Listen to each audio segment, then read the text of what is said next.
Mental math कक्षा 7। मैं हूं हरी सर और आप सभी बच्चे देख रहे हैं आपका अपना YouTube channel maths with Hari sir special Hindi medium के बच्चों के लिए। तो आज हम करने वाले हैं भिन्न और दशमलव का आखिरी भाग। तो बच्चों आपको पूरा वीडियो देखना है, स्किप नहीं करना है और प्रैक्टिस जरूर करनी है। ठीक है, आइए करना शुरू करते हैं। तो क्या कहता है प्रश्न नंबर 41। ठीक है, क्या कहता है, देखो यहाँ पर प्रश्न नंबर 41 ये रहा आपके सामने। प्रश्न नंबर 41 क्या कहता है, बहुत ही आसान है। देखो लिखा 36.49 के दाई स्थान का अंक, दाई का स्थान इकाई दाई ये वाला, ठीक है, वह 10वें स्थान का अंक यानी दशमलव से इधर ये 10वें स्थान का अंक को स्थान परस्पर बदलने पर प्राप्त संख्या क्या होगी। आइए कर लेते हैं, बिल्कुल आसान है भाई। जो ये 10वें का स्थान है ना, इसको दाई के स्थान पर लगा दो, ये लगा दिया। इकाई का अंक यूं का यूं रखना है और दशमलव, और 10वें के स्थान पर ये जो दाई का अंक था ना ये लगा दो। इस तरीके से ये बन गई संख्या, हो गया, ये संख्या हो गई। आइए करते हैं प्रश्न नंबर 42। बहुत ही आसान है, ध्यान से पढ़ना है। देखो 5.8, 4.6 तथा 2.2 का औसत बताइए। अब औसत बताने के लिए आपको ना इन सबको क्या करना पड़ेगा, जमा करना पड़ेगा ऐसे। ठीक है, जमा करना है। और ये संख्या कितनी है, 3 है ना, 1 2 3, और 3 से भाग कर दो तो आपका औसत आ जाएगा। ठीक है ना। 8 दशमलव से इधर करते हैं, 8 और 6 कितना होता है, 14, 14 और 2 कितना होता है, 16। ठीक है, इस तरीके से हासिल 1, 5 और 4 9, 9 और 2 11 और 1 12। ठीक है, ये हो गया।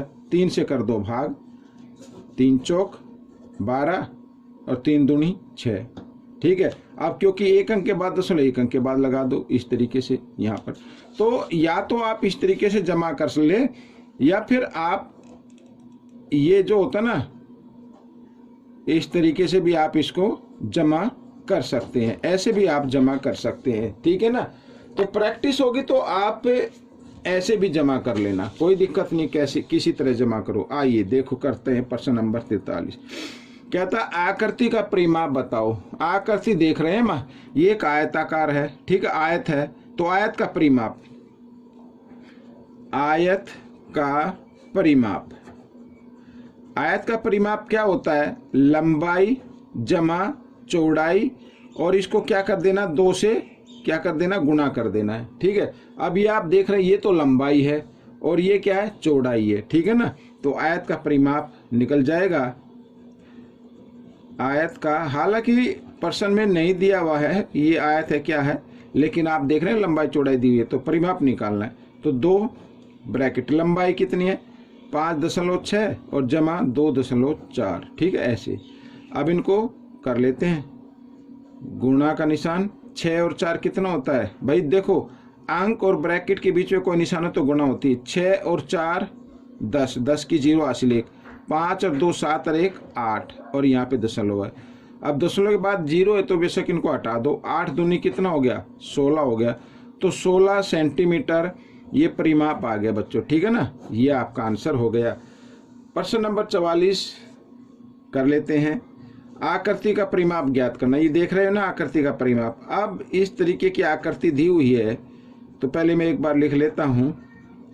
ठीक है ना, इस तरीके की आकृति दी हुई है, तो अब कैसे निकालेंगे बच्चों, तो आपको क्या करना, सभी भुजाओं को जमा कर देना। भाई देखो मैं आपको बताता हूँ, अगर आप यहाँ पर खड़े हैं तो इधर जाएंगे पहले, फिर इधर जाएंगे, फिर इधर आएंगे, और इधर आएंगे, फिर इधर आएंगे। ठीक है, ये तो, और नीचे वाला जो भाग देख रहे हैं ये आयताकार है। क्या है ये, आयताकार। ये 4.4 है, तो ये इसके सामने वाली भुजा भी 4.4 सेंटीमीटर होगी, और ये वाली 3.2 सेंटीमीटर है, तो ये भी 3.2 सेंटीमीटर होगी। ठीक है ना, इस तरीके से। अब ये भुजा तो आपको कंफ्यूज करने के लिए दे दी गई है, यहाँ पर लिख दिया गया है ताकि कंफ्यूज हो जाए। ये आपको काउंट नहीं करनी है। ठीक है ना, आपको क्या काउंट करनी है, यहाँ से इधर जाना है, इधर आना है, फिर इधर, फिर इधर और फिर इधर। ठीक है, आइए जमा कर लेते हैं। तो यहाँ से करते हैं, तो 2.6 जमा 3, इसमें दशमलव नहीं है। ठीक है ना, और फिर 3.2, ठीक है, और जमा फिर 4.4, और जमा 3.2 इस तरीके से। ठीक है, ये जमा कर लेना। आइए जमा करते हैं। तो पॉइंट वाले अंक 2 और 4 6 और 2 8, इसमें तो है नहीं, 8 और 6 14 का, 4 का, हासिल 1, फिर आ गया पॉइंट आ गए। ठीक है, ये अब ये वाला 4 और 3 7 और 3 10 और 3 13 और 2 15 और 1 16, ये आ गया बच्चों आपका परिमाप। ठीक है, ये परिमाप हो गया प्रश्न आपका हल। आइए करते हैं प्रश्न नंबर 46, ये रहा आपके सामने। ठीक है, प्रश्न नंबर 46 क्या कहता है, थोड़ा सा इसको हम जूम आउट कर लेते हैं। देखो प्रश्न नंबर 46 कहता है 385.70 में कितना जोड़ने पर 499.32 प्राप्त होगा। ठीक है, तो जिसमें जोड़ना हो उसमें जो जोड़ है ना, जोड़ उसमें से घटा दो पहली संख्या, उसमें से पहली संख्या घटा दो। अब जोड़ तो ये है ना, ये प्राप्त होता है, तो उसका मतलब ये क्या हो गया, योगफल हो गया। अब योगफल में से आपको क्या कर देना है, पहली संख्या जो दी हुई ना उसको घटा दो, तो आपका उत्तर आ जाएगा। ठीक है, 2 का 2 और यहाँ पर सॉरी हाँ घटा रहे हैं ना, तो 3 में से 7 नहीं जा सकते, यहाँ से हासिल 13 में 7 गए 6, फिर दशमलव आ गया इधर, यहाँ पे कितना रह गया था 8, क्योंकि हासिल इधर आ गया था ना। 8 में से 5 गया 3 और 9 में से 8 गया 1, 4 में से 3 गया 1। ठीक है, ये आपका उत्तर आ गया ऐसे। तो याद रखना, जोड़ने पर दिया हो तो योगफल में से घटाना है, अगर घटाने में से दिया हो तो पहली संख्या में से योगफल घटा देना है। ठीक है, ये याद रखो। जैसे अगला प्रश्न आ गया, देखो अगला प्रश्न आ गया। अब लिखा है 72.46 में से कितना घटाने पर 29.73 प्राप्त होता है। तो इसमें घटाना है ना, तो जो पहली संख्या दी हुई है, ठीक है, उसमें से आपको क्या कर देना, योगफल को घटा देना है। ठीक है ना, ये चीज आप याद रखें, ये चीज आप हमेशा याद रखें। जो योगफल जोड़ने पर होता है उसमें योगफल में से घटाना होता है और घटाने वाले में से पहली संख्या में से घटाना होता है। ठीक है, आइए घटा लेते हैं। 6 में से 3 घटाएंगे 3। ठीक है, 4 में से 7 नहीं जा सकते, यहाँ से हासिल लिया 14, 14 में से 7 गए 7। ठीक है, दशमलव आ गया, यहाँ पे रह गया 1, 1 में से तो 9 नहीं जाएगा, हासिल लेंगे 11, 11 में से 9 गए 2। ठीक है ना, और यहाँ रह गया कितना 6, 6 में से 2 गए 4, तो ये आ गया आपका 42.73। ठीक है, ये आपका उत्तर बन गया।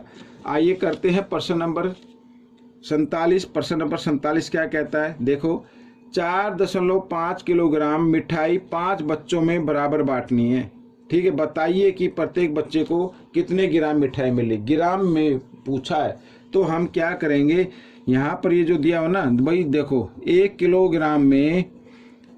किलोग्राम में कितने ग्राम होते हैं, 1000 ग्राम होते हैं। हमने ये क्यों किया, क्योंकि हमें इस किलोग्राम को ग्राम में बदलना है। ठीक है, तो 4.5 किलोग्राम में, ठीक है, कितने ग्राम होंगे, तो 4.5 को ना 1000 से गुणा कर दो आप। ठीक है, और इधर गुणा करके लिखते हैं। मान लो ये दशमलव नहीं है तो 45 मानेंगे इसको, 45 से कम 45, और यहाँ पर कितनी जीरो, 3, तो 3 जीरो आप लगा दो ऐसे। अब दशमलव देख लो, दशमलव 1 अंक के बाद है तो आपको भी 1 अंक के बाद लगा देना है, और दशमलव के बाद 0 तो बेशक आप इनको हटा दो। तो ये ग्राम बन गए बच्चों, अब क्या बन गए, ग्राम। ठीक है ना, और कितने बच्चों में बांटना है, इतने ग्राम मिठाई 5 बच्चों में बांटना है ना, तो इसको भाग कर दो आप। क्या कर देंगे, भाग कर देंगे। ठीक है ना, तो इस तरीके से 5 से भाग कर दो। ठीक है, प्रत्येक बच्चे को मिठाई कितनी मिलेगी, आंसर आ जाएगा 5 से कम 5, 5 नहीं 45, 0 0, तो 900 ग्राम आ गया बच्चों, ये आपका उत्तर आ गया। ठीक है, ये मैंने शॉर्ट में बताया है। ठीक है, इजी वे में बताया है, आप इसको डिटेल से भी करना चाहें तो कर सकते हैं। ठीक है ना, समझ में आ गया भाई। 5 बच्चों में मिठाई बराबर बांटनी है तो हमें क्या करना पड़ेगा, भाग करना पड़ेगा, और भाग करने पर आपका उत्तर आ जाएगा। अब प्रश्न नंबर 48 कहता है, देखो प्रश्न नंबर 48 कहता है कि यहाँ पर एक पंसारी दिया हुआ, एक पंसारी के पास 20.25 किलोग्राम हरी चाय को, ठीक है, ये हरी चाय है, और 25.20 किलोग्राम साधारण चाय के साथ मिला देता। अब उन दोनों को आपस में क्या कर दिया, मिला दिया। ठीक है, तथा सारी चाय को बराबर वजन के 45 पैकेट में पैक कर देता है। और पैकेट कितने बना दिए? 45। तो बताइए कि प्रत्येक पैकेट में चाय का वजन कितना होगा, वजन बताना है हमें, ठीक है। तो पहले हम क्या निकालेंगे? कुल चाय निकाल लेंगे। क्या निकालेंगे? कुल चाय की पत्ती कितनी है, ठीक है, कुल चाय। तो कुल चाय कितनी है भाई? 20.25 तो है हरी चाय, और 25.20 है क्या? साधारण चाय। और इनको जमा कर दिया तो कितना आ गया बच्चों? ये आ गया 45.45 आ गया किलोग्राम, ठीक है, ये आ गया किलोग्राम इसमें। तो और इसके कितने पैकेट बना दिए बच्चों? 45 पैकेट बना दिए। इतने किलोग्राम के कितने पैकेट बना दिए? 45 पैकेट बना दिए। तो बताना प्रत्येक पैकेट का वजन कितना होगा। ठीक है, प्रत्येक पैकेट का वजन, प्रत्येक पैकेट का वजन कितना होगा? ये जो कुल चाय है ना, कुल चाय दी हुई है, इसको आपको भाग कर देना है किससे? 45 से, ठीक है। किससे भाग करना है? 45 से भाग करना है। तो 45 एकम 45, ठीक है, इस तरीके से। आगे दशमलव आ गया, दशमलव लगा देंगे। फिर हम एक अंक उतारेंगे। अब एक अंक पे तो 45 का पाड़ा नहीं चलेगा, तो हम क्या करें? 0 लगा के दूसरा अंक भी उतार लेना है, ठीक है ना। इस पे ध्यान देना। 45 एकम 45, फिर हो गया ये। तो कितना आ गया बच्चों? 1.01 किलोग्राम आ गया, ठीक है, ये मैं लिख देता हूँ। तो ये प्रश्न भी आपका हल हो गया। आइए करते हैं प्रश्न नंबर 49। ये रहा आपके सामने, ठीक है। प्रश्न नंबर 49 क्या कहता है? एक वर्गाकार खेत की लंबाई, ठीक है, वर्गाकार खेत की लंबाई दी हुई है 5.5 मीटर, ठीक है। वर्गाकार खेत का क्षेत्रफल क्या होगा? बहुत ही आसान है ये भाई। खेत की लंबाई वर्ग, यहाँ पर लिख देता हूं मैं, वर्गाकार खेत की लंबाई, ठीक है, कितनी है? 5.5 मीटर। वर्गाकार खेत का क्षेत्रफल, वर्गाकार खेत का क्षेत्रफल क्या होता है? भुजा गुणा भुजा, ठीक है, इस तरीके से। और ये मैंने देखो 5.5 को आपको क्या करना? 2 बार गुणा करना है। तो आपको क्या करना है? 5 को 5 से गुणा करो, ठीक है। 5 पंजे कितना होता है? 25। अभी पॉइंट मत लगाओ। इतना करने के बाद यहाँ पे 5 है, ठीक है। अब इस 5 से कोई लेना देना नहीं है, तो 5 है। ये कब करते हैं? जब इकाई के अंक पर 5 आए, ठीक है। मान लो इसमें दशमलव नहीं है तो ये इकाई का अंक हो गया। जब इकाई के अंक पे 5 आए तब करते हैं। तो 5 का वर्ग यानी 5 को 5 से गुणा कर देंगे, ठीक है, ये आ गया। अब 5 से अगली संख्या क्या होती है? 6 होती है। 5 और 6 का गुणा कर दे, 5 6 30, ठीक है। अब देखो एक अंक के बाद दशमलव इसमें, एक अंक के बाद दशमलव इसमें, तो कुल 2 अंक के बाद दशमलव लगा देना है और ये आ जाएगा आपका उत्तर, ठीक है, वर्ग मीटर। अगर नहीं आता है तो आप इस तरीके से भी गुणा कर सकते हैं, ठीक है ना। जैसे बेसिक तरीके से करते हैं ऐसे भी आप गुणा करके देख लीजिए। आइए करते हैं प्रश्न नंबर 50। प्रश्न नंबर 50 कहता है, आखिरी प्रश्न है, एक सम बहुभुज की प्रत्येक भुजा की माप 1.2 सेंटीमीटर है, ठीक है। भुजा की माप लिख लेता हूँ, बहुभुज के, ठीक है, ऐसे लिख लेते हैं। सम बहुभुज का मतलब होता है, अगर आप लिखना चाहो तो लिख भी सकते हो, सम बहुभुज की भुजा की माप, एक भुजा की माप है ये, सम बहुभुज की ये भुजा की माप, ऐसे लिखते हैं। कितना? 1.2 सेंटीमीटर, ठीक है, ये आ गया। और परिमाप कितना दिया हुआ है? परिमाप दिया हुआ है 14.4 सेंटीमीटर। परिमाप का मतलब होता है सारी भुजाओं का योग, ठीक है। तो भुजाओं की संख्या बतानी है। तो भुजाओं की संख्या जब हम बताएंगे तो क्या करना? परिमाप को, ये जो परिमाप दिया हो ना, इसको भाग कर देना एक भुजा के योग से, ठीक है ना। तो सॉरी, एक भुजा से, योग नहीं, एक भुजा से। अब क्योंकि सभी भुजाओं का योग तो ऊपर आ गया है, तो एक भुजा से, जो एक भुजा की माप है उससे क्या कर देना? भाग कर देना है।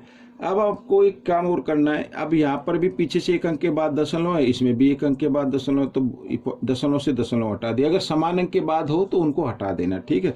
अब 12 से इसको भाग कर देते, 12 एकम 12, यहाँ पे क्या बचा? 2, ठीक है, और 4 24 होगी, 12 दूनी 24, तो ये आ गया। तो भुजाओं की संख्या कितनी आ जाएगी, 12 आ जाएगी। तो बच्चों ये पार्ट आपका कंप्लीट हो गया है। आपको ये पार्ट कैसा लगा मुझे ज़रूर बताएं, और इसमें से सीखकर दूसरे बच्चों को भी सिखाना है और खुद भी प्रैक्टिस करनी है, अच्छी रैंक लेके आनी है। ठीक है, मिलेंगे अब हम अगले भाग में, तब तक के लिए आप प्रैक्टिस करते रहिए। धन्यवाद।